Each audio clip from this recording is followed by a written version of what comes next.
노화의 손상 이론 보시면 세포의 손상으로 인해 노화가 진행된다는 이론, 손상 이론, 손상된다라는 이 느낌 이해하실 수 있으시겠죠? 그래서 세포가 손상됨에 따라서 노화가 진행이 된다라는 이론을 이야기하는 거예요. 이제 자유기에 의한 세포 손상, 세포 훼손이 일어난다라고 되어 있죠. 이거는 뭐냐면 여러분들이 이제 흔히 많이 들어봤을 법한 그런 용어가 활성산소를 기억하시면 돼요. 뭔가 그 몸에 안 좋은 느낌으로 우리가 일반적으로 많이 사용을 할 거예요. 활성산소에는 대표적으로 이제 담배 연기라든가 방사선 뭐 이러한 것들, 그리고 뭐 태양의 자외선 이런 것들이 활성산소에 속할 수가 있는 거죠. 그래서 이 자유기에 의해서 세포 훼손이 일어난다 이렇게 되어 있죠. 활성산소에 의해서 세포 훼손이 일어난다. 이거는 곧 뭐냐면 자외선이 이렇게 심한 그 시간대가 있죠. 뭐 예를 들어서 오전 11시 반에서 오후 3시까지는 자외선이 굉장히 강하다. 뭐 이렇게 알려져 있는 부분이 있어요. 그럼 그 시간대에는 최대한 태닝을 하지 말아야지 라고 인식을 할 수 있는 거. 그리고 야외에서 할 수 있는 어떤 스포츠 활동들을 노인들한테 시키지 않는 게 좋겠죠. 물론 노인이 아닌 일반인들도 마찬가지지만 우리가 지금 다루는 과목이 노인 채용론이다 보니까 제가 노인으로 계속 표현을 해드리는 거죠. 그래서 날씨가 이제 굉장히 자외선이 심한 경우 아니면 뭐 이런 어떤 그 활성산소에 노출되어 있는 그런 환경에서는 운동을 하지 않는 게 좋을 수도 있겠죠. 그러니까 그 시간대를 피해서 운동을 하는 게 현명하다. 그런 부분들 이제 우리가 참고해서 알 수 있는 부분이죠. 그래서 이 활성산소라는 게 사실은 나쁜 부분만 있는 건 아니에요. 생명체에 에너지를 제공하기도 하고 박테리아를 죽여주고 뭐 이런 긍정적인 역할도 있어요. 하지만 이제 과도할 경우에는 유해한 산화작용을 초래할 수 있는 거고 그로 인해 여러 가지 또 다른 질환들을 발병률을 더 높일 수가 있게끔 될 수가 있는 거죠. 자, 결합 조직의 엘라스틴과 콜라겐의 교차 결합이 폐, 신장, 혈관, 소화계, 근육 등의 탄력성을 감소시킨다. 여기서 결합 조직의 엘라스틴과 콜라겐의 교차 결합이라고 이렇게 되어 있죠. 크로스 링케이지라는 건데 글루코스 교차 결합이라는 표현을 쓰기도 합니다. 참고로 알고 계시고 이러한 부분들이 있다. 자, 노화의 점진적 불균형 이론 보실게요. 호르몬 불균형으로 인해 노화가 발생한다는 이론이고 스트레스 호르몬 분비 기능에 영향을 미쳐 호르몬 불균형과 부족을 가져와 대사적 불균형을 초래한다. 결국은 이 불균형이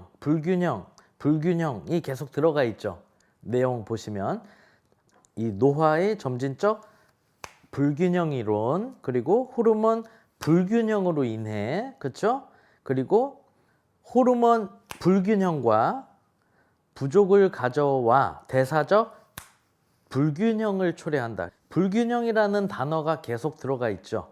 결국은 불균형이 일어나면서 부정적인 영향을 미친다라는 내용이에요. 그렇죠? 그래서 여러분들이 좀 기억하기가 수월하실 거예요. 우리 근골격계 질환도 어때요? 결국은 머슬 임밸런스라는 표현을 쓰죠. 근육 불균형에서 기인한다는 거예요. 허리 통증, 뭐 목 통증 이런 여러 가지 그런 페인들 있잖아요. 그렇죠? 그런 것들이 불균형에서 기인하는 것처럼 이 노화의 점진적 불균형 이론도 호르몬의 불균형으로 인해서 부정적인 영향을 미친다라는 그런 느낌으로 기억을 해주시면 되겠습니다. 자, 교차결합 이론이라고 있죠. 크로스 링케이지 티오리라고 교차결합되는 이론. 분자들이 서로 엉켜서 조직이 탄력성을 잃고 세포 내 외부로의 영양소와 화학적 전달 물질 교환을 방해하는 현상을 교차결합 이론이다 이렇게 표현을 하고 있죠. 분자들이 서로 엉켜서 있으면 어때요? 당연히 조직들이 탄력성을 잃고 이렇게 좀 기능적이지 못하겠죠.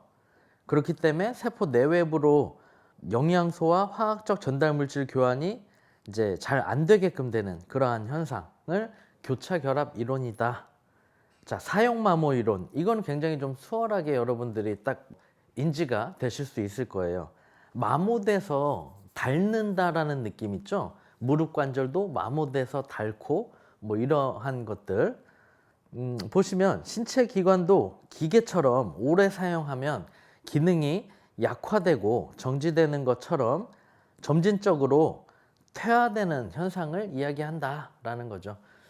사람 몸도 기계처럼 계속 그냥 영구적으로 쓰는 게 아니라 마모되는 거예요. 계속 수명이 있다라는 거죠. 그래서 뭐 이런 눈, 무릎, 연골 이런 것들도 다 노화가 진행됨에 따라서 점점점 그 기능이 퇴화되어 가죠. 시력도 잘 안 보이게 되고, 그렇죠? 무릎 연골도 닳아서 뻐걱거리고 뭔가 부드럽게 이렇게 움직임이 일어나지 못하고 뻐걱거리면서 뭐 통증이 있다던가 이러한 현상들이 생길 수가 있죠. 자, 신체적 변이 이론. 세포가 방사선 또는 어떤 작용에 노출되어 신체가 변이되어 노화가 진행된다고 본다. 뭔가 변이가 일어나는 거네요. 그렇죠? 신체적 변이 이론. 기억하기가 좀 수월하실 거예요. 옛날에 방사선에 노출돼 갖고 닌자 거북이가 탄생하는 것 같은 그런 어떤 그 돌연변이 기억나시나요? 그렇게 기억을 해주시면 될 것 같아요. 신체적 변이 이론. 그래서 닌자 거북이가 막 돼갖고 막 정의를 위해서 싸우지 않습니까? 그렇죠? 면역 반응 이론. 면역 기능이 저하되어 노화가 나타난다고 본다. 면역 반응에 대한 이론이니까 당연히 면역 기능이 저하되어서 노화가 나타난다. 어때요? 면역 기능이 약해지면 노화가 일어난다고 보는 이론인데 실제로 우리가 면역력이 떨어지면은 아프죠. 감기에도 걸리기 쉽고, 감기에 그냥 날씨가 추워서 걸리는 게 아니라 내 신체 컨디션이 떨어졌을 때 잠을 잘 못 자고 피곤하고 아니면 뭐 술을 많이 마셨다던가 담배를 많이 핀다던가 등등 그렇게 내 몸의 어떤 면역력을 점점 떨어뜨리는 행위를 했을 때 그럴 때 감기도 오는 거고 여러 가지 질병들이 생기게끔 되는 거죠. 스트레스 같은 것도 많이 더 데미지를 줄 수 있는 상황이 되는 게 결국은 면역 체계가 깨졌을 때 그때 우리가 그런 위험, 여러 가지 질병에 노출이 될 수 있다라는 거예요. 자, 좀 더 자세한 설명으로 보시면 항체의 이물질에 대한 식별 능력이 저하되어 이물질이 계속 체내에 있으면서 부작용을 일으켜서 노화를 촉진한다 라고 보는 거죠. 자, 노화의 심리적 이론 보시면 머슬로의 욕구 단계 이론, 이건 굉장히 유명한 이론이죠. 머슬로의 욕구 단계 이론은 굉장히 많은 여러 가지 경제학에서도 인용을 하기도 하고 굉장히 많이 다루는 부분이에요. 그래서 좀 잘 보시면 우리 생활에도 굉장히 밀접하게 접목시켜서 또 이렇게 생각을 할 수 있는 재밌는 부분이 될 수가 있습니다. 자, 이거 보시면 1단계, 그러니까 제일 아래에 보시면 이 피라미드 형상인데 생리적 욕구, 제일 기본 1차원적인 거죠. 1단계 생리적 욕구라는 게 있죠. 그죠? 우리 사람한테는. 그래서 생존을 위해 본능적으로 필요한 욕구를 이야기하는 거예요. 정말 생리적인 욕구, 뭐 식욕, 수면욕, 성욕 이런 기본적인 생존을 위한 본능적인 그런 욕구를 이야기하는 거예요. 이제 제가 아는 그 고향 친구 중에도 이 생리적 욕구만 해결하려고 생각하고 사는 친구도 있어요. 그냥 이것만 해소가 되면 그 다음 욕구는 갖지 않아요. 이 친구는 오로지 이 1단계를 위해서 살고 있어요. 사람이 이 1단계를 위해서 살다가 이 1단계가 해결이 되면 어떻게 돼요? 2단계 욕구로 가는 거예요. 2단계 욕구가 해결이 되면 어때요? 3단계 욕구로 가는 거예요. 이게 이제 머슬로의 욕구 이론의 이야기하는 건데, 근데 가끔 뭐 예를 들면은 약간 그 쉽게 얘기하면 그 미친 사람들도 있어요.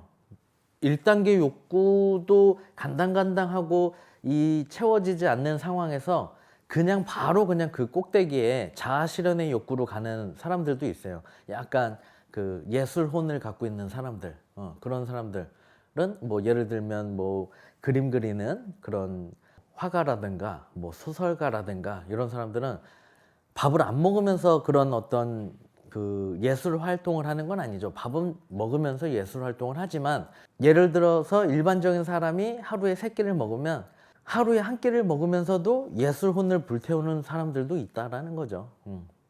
근데 어쨌든 1단계가 해결이 되면 2단계로 넘어가고, 2단계가 해결되면 3단계로 넘어가고, 이렇게 진행이 되는 게 일반적인 사람들의 모습이다라는 거를 매슬로우라는 이제 이 학자가 발견한 이론이라고 해서 매슬로우의 욕구 단계 이론, 이렇게 표현을 하는 거예요. 자, 2단계 보시면 안전의 욕구라는 게 있죠. 정신적인 거, 심리적인 거, 육체적인 거, 경제적으로 더 이렇게 안전을 확보하고 싶어 하는 욕구를 이야기하는 거고, 3단계 사회적 욕구라 그래서 사회적인 관계 속에서 소속감과 사랑을 느끼고 싶어 하는 욕구, 뭐 애인을 찾으려고 하거나 어떤 서클에 가입하고 싶어 한다든가, 그러니까 동호회 활동 같은 걸 하려고 하는 거죠, 말하자면. 아니면 뭐 직장에 소속되어 있을 때 받는 안정감, 이런 소속감의 욕구, 이런 것도 있을 수 있는 거고요. 어느 대학교에 다니고 있는 학생이라는 또 소속감을 느낄 수 있는 거, 이러한 것들이 이 3단계 사회적 욕구에 해당이 될 수 있다라고 보시면 됩니다. 그리고 이제 4단계는 존경의 욕구, 주변으로부터 인정과 존경을 받고자 하는 욕구가 이 4단계 욕구라고 보시면 되죠. 제가 아는 이제 굉장히 친한 형님이 있는데 굉장히 부자예요. 우리가 이야기하는 부자. 돈이 많아요. 뭐 집도 뭐 한 60억에 팔아라 해도 60억에 안 판다. 그냥 눌러 앉아서 살고 있고 뭐 이런 분인데, 당연히 막 그런 좋은 차들, 포르쉐 뭐 이런 것도 막 똑같은 포르쉐 911 터보 차인데 검은색도 있고 크림색도 있고 뭐 이런 식으로, 뭐 하여튼 자기가 원하는 그런 자동차도 여러 개를 갖고 있고 하여튼 등등 돈이 많은 분이에요. 근데 이분이 굉장히 크게 어떤 사업을 막 계속 벌이시고 추진하고 이런 걸 제가 이제 옆에서 보면서, 아니 형님은 왜 이렇게 열심히 자꾸 사업을 이렇게 하시냐, 이거 안 해도 평생 먹고 사는데 지장 없지 않으십니까? 이렇게 물어본 적이 있어요. 그랬더니 그러시더라고요. 아버지한테 인정받고 싶어서. 그러니까 사람이 그런 욕구가 굉장히 큰 거 같아요. 저는 이제 개인적으로 그 형님을 보면서 그런 생각이 많이 들었어요. 아, 사람은 정말 인정의 욕구가 크구나. SNS나 이런 거를 봐도 다 자랑하고 남들이 나를 부러워했으면 좋겠고 부러워할 만한 그런 사진을 올리고 그러지 않습니까? 그렇죠? 요즘 그 하나의 어떤 트렌드인데, 그런 거 인정을 받고 싶고 부러움의 대상이 되었으면 좋겠고 그런 존경을 받고자 하는 이런 욕구, 이게 사람이 갖고 있는 욕구 중에 하나다. 자, 5단계 이제 끝판왕이죠. 5단계 자아 실현의 욕구, 지속적인 자기 발전과 창조적인 생활을 도모하고자 하는 욕구. 이게 끝판왕입니다. 제가 여기에 많이 해당되는 것 같아요. 자아 실현의 욕구, 지속적인 자기 개발을 하고 싶어 하고 창조적인 어떤 생활을 계속 이렇게 하려고 하는 그런 욕구. 그래서 어떠한 유튜브 영상 강의 같은 걸 만들어 볼까? 사람들은 어떤 걸 필요로 하고 어떤 걸 궁금해 할까? 예를 들어서 뭐 발목 통증이 있을 때 어떻게 해야 돼요? 허리 아픈데 어떻게 해야 돼요? 이런 거. 그럼 내가 이거를 어떻게 제공해 줄 수 있을까? 막 이런 것들을 저는 많이 생각을 하거든요. 어쨌든 그래서 이러한 욕구 단계가 있다. 그래서 제가 설명드린 것처럼 낮은 수준의 욕구가 충족이 되어야 그 다음 수준의 욕구를 충족하고자 한다라는 거. 그게 이제 일반적인 단계예요. 그래서 1단계, 2단계, 3단계 이렇게 단계별로 5단계까지 진행이 된다. 라는 거죠. 다 여기에 해당이 될 거예요. 사람이라는 동물은 DNA상 우리가 유전적으로 그렇게 세팅되어 있습니다. 그래서 이러한 어떤 심리, 이러한 본능, 이러한 욕구 이런 것들을 갖고 있어요. 다만 내가 지금 어느 거에 더 집중을 하고 싶어 하느냐, 내 상황과 어떤 처지에 따라서 달라질 수 있는 부분이 있기도 한 거고. 그래서 사실 뭐 크게 중요한 건 아닌데 참고적으로 이제 넣어놓은 부분이에요. 노화의 그 심리적 이론 중에 이 매슬로우 욕구 단계 이론이 또 해당이 되기 때문에 실어놨습니다. 자, 선택적 적정화 이론 보실게요. 선택, 적정화, 그리고 이제 보상. 이 세 가지 전략을 통해 성공적인 노화 수준이 결정된다는 이론이에요. 이제 선택은 주어진 환경 속에서 활동의 종류 및 양과 질을 선택하는 것을 의미합니다. 그리고 이제 최적화, 적정화라는 표현을 썼죠. 이 적정화는 다양한 수단과 방법으로 개인이 선택한 목표를 최대한 달성하는 일을 의미합니다. 이제 이러한 긍정적인 어떤 그 역할을 통해서 주위의 자원을 활용하여 지속적인 성장을 이뤄나가면서 삶의 만족이라는 보상을 얻게 된다라는 주장을 하는 거예요. 이 선택적 적정화 이론이라는 게. 뭐 예를 들어 볼게요. 보행에 제약을 받는 노인이 잘 못 걷겠죠. 그럼 이제 도구를 사용해서, 지팡이 같은 도구를 사용해서 걷게끔 그렇게 이제 하는 거죠. 그럼 지팡이를 통해서 걸을 수 있으니까 좀 걷는 데에 불편했었던 노인이 걷게끔 되면서, 걸을 수 있게끔 되면서 어때요? 사회적으로 활동을 할 수 있고 어떤 여가적인 생활도 할 수 있게끔 되겠죠. 그러면서 삶의 질에 긍정적인 영향을 미치게끔 되겠죠. 이러한 것들을 이제 선택적 적정화 이론으로서 이뤄낼 수 있다라고 보시면 돼요.